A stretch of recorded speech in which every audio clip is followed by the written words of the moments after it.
In one corner, with a displacement of 3,500 tons and carrying over 100 cannon, Nelson's own flagship and a veteran of 2 wars, she's the oldest commissioned warship in the world and the British Royal Navy's heavy hitter, HMS Victory!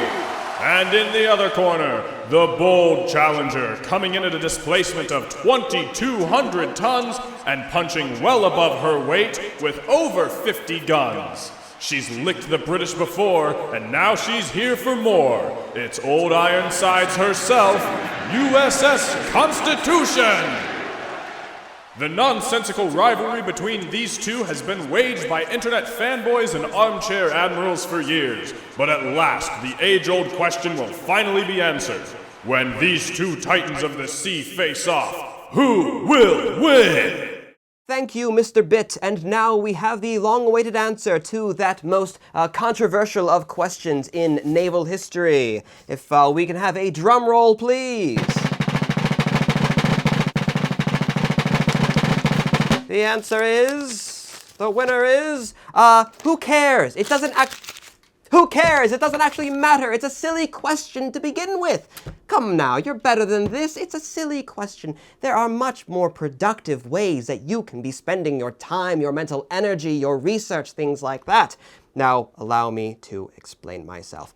All the time, it seems like people are making these comparisons of which army was better, which gun is more effective, which ship was bigger and stronger, who would win in a fight, 1914 Germany versus 1852 Prussia.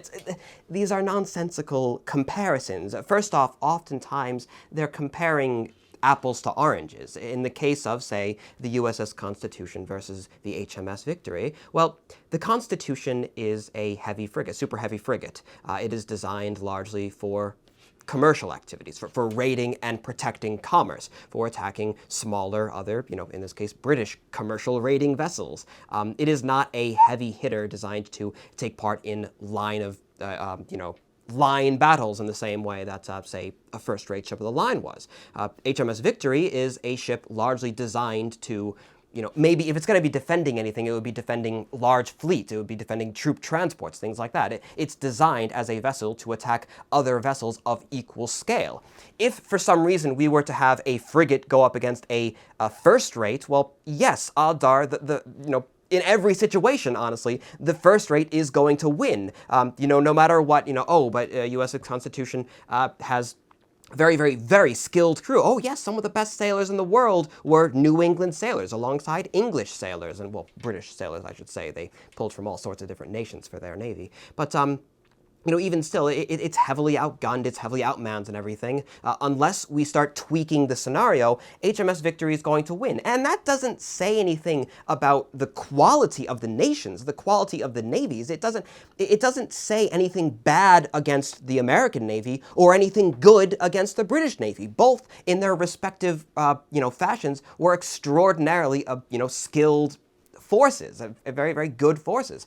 It doesn't mean anything that, the one which is just inherently stronger by virtue of what it is, winning over the smaller one. It doesn't mean anything, really. You may as well ask, which one would win? The USS Gerald R. Ford or a British, like PT boat or something like that. It doesn't, it's a silly comparison to make. And it doesn't actually ultimately mean anything.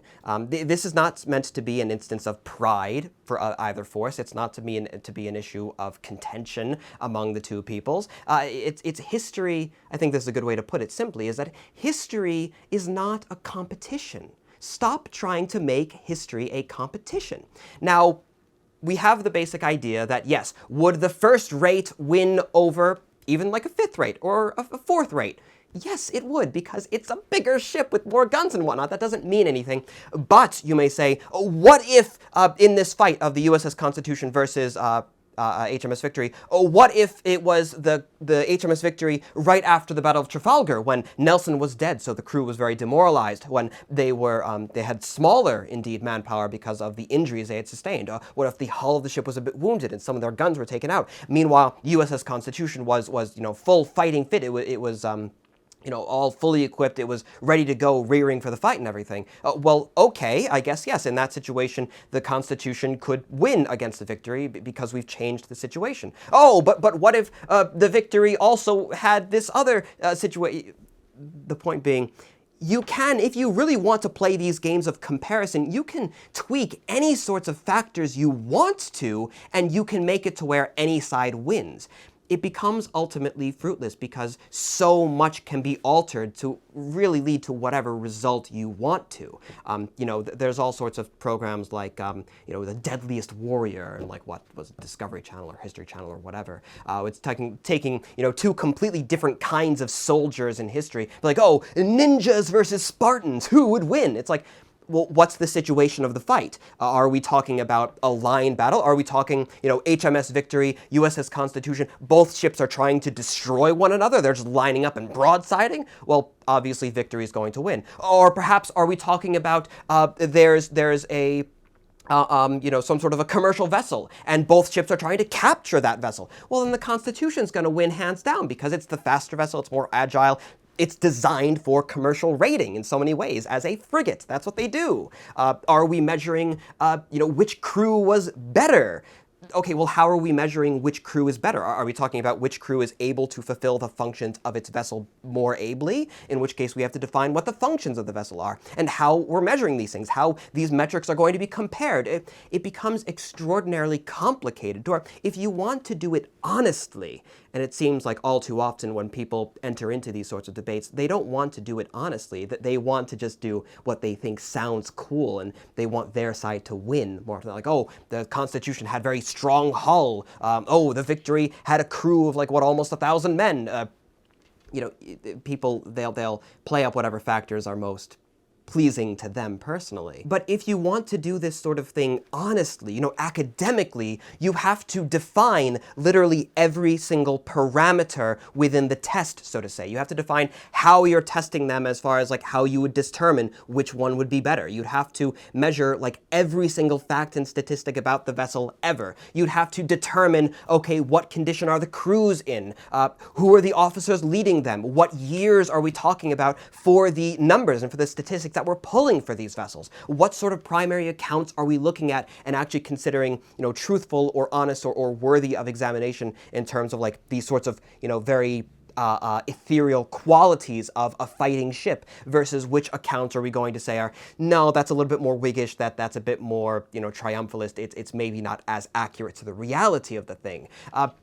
It becomes such an extraordinarily difficult process of even figuring out, the situation in which they would fight, so to say. Basically, what I'm saying is it requires, if you want to answer a question like this properly, thoroughly academically, it requires so much extraordinary work of just setting the parameters out, and then by the end of it, what do you actually have? What do you prove, really? So you're saying, oh, if all of the conditions were just perfectly right, that the USS Constitution could sink the HMS Victory? Well, obviously, if every condition was perfect for that to happen, yes, that would happen by definition. That's what would happen. Or if every condition were just perfect, if you set all the parameters just right to where a meteor would fall down and destroy both of the vessels, well, then yes, a meteor would fall down and destroy both of the vessels because that's the parameters that you set.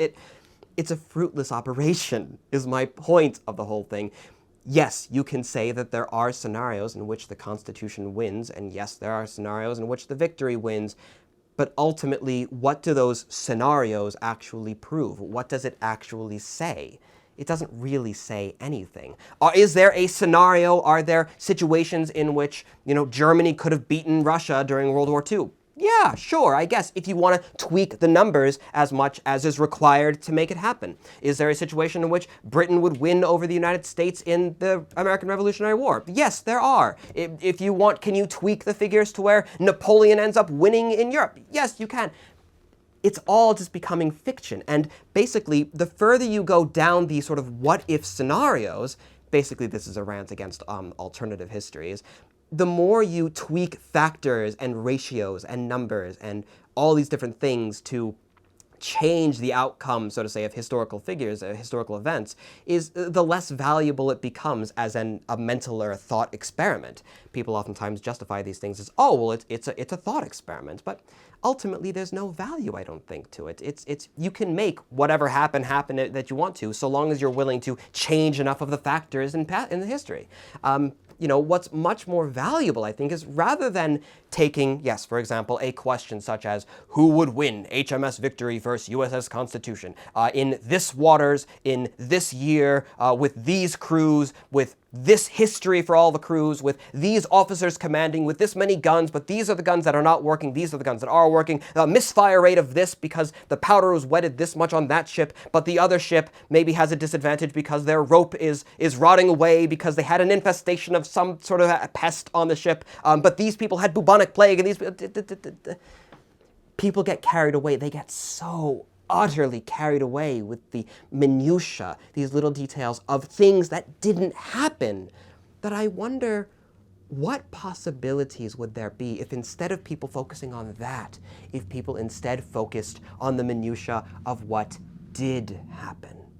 Rather than spend so much time on Constitution versus the Victory, why not look at the Constitution versus the Guerriere, or the Victory versus any number of friendships? Why spend so much effort, so much mental dedication, so to say, to making history into a weird, fictional, fantastical competition where whatever you want to happen happens, so to say? Why dedicate so much energy to that when instead you can focus on the genuine story, the reality, what really happened? Because the fact, I think, the nonfiction, is so much more fascinating in that way than the fiction, because it is reality. It does. That's the beautiful thing about history, is it takes into effect all of the factors, because it's what actually happened. Now, is it possible for us to ever truly understand all of the factors that were taking part, that made a historical event happen? No. It is in the past. It is impossible to truly know 100% of the reality that went behind those things. But that's the wonderment that is history. It is, rather than alternative history, which is trying to accommodate for and trying to imagine the impossible, expanse of the past. Rather, the study of history is unfolding more and more of those little layers, is understanding more about an event, getting closer to that complete understanding, rather than alternative history, which is kind of presuming to have all of those details and making little tweaks and presuming that we'd know what happens as a result of them. Can we say, oh, what would happen to world history if Alexander the Great died and never conquered, Egypt and Persia? Okay, great. If you want to go back and change that much, then, well, we have to talk as well about what made him die. Like, why did he die, and what factors might that have had on the world, and what happened in the world to allow those things to happen? If HMS Victory, for example, went out to sail against the Constitution, you can't just talk about which ship would win. You have to talk about, well, why is the Victory going against the Constitution? What's the political and economic environment that made this happen? So you have to, in order to do alternative history, you have to look not only from that point in the future, you also have to look at that point in the past to see, again, all those little factors that are quite possibly impossible to even know about that made those things happen. Alternative history is fun sometimes, yes, it's entertaining, but it's oftentimes, and it can be good, but oftentimes it's little more than that, just entertainment. And I think that sometimes we need to keep that in mind. So in a competition between HMS Victory and USS Constitution, who would win? Who cares? Why not study the actual battles? What actually happened? Who actually won in the engagements that they actually fought? Because that's not a fictional story. It's not a fantasy story. That's a human story. It's a real story. It's an example of what humanity can do, for better or worse. And again, I find that far more interesting. Well, in any case, Thank you also very much for watching, of course. Do hope that this video wasn't too ranty. Actually, it was a fair bit ranty, but that's all right in the end, I think. Thank you, of course, as always, to my ever-beneficent supporting classes on patreon.com. It is by virtue of your ever-generous support that I am able to carry on with the work that I do, the silly and the serious. Not sure where this one belongs, really.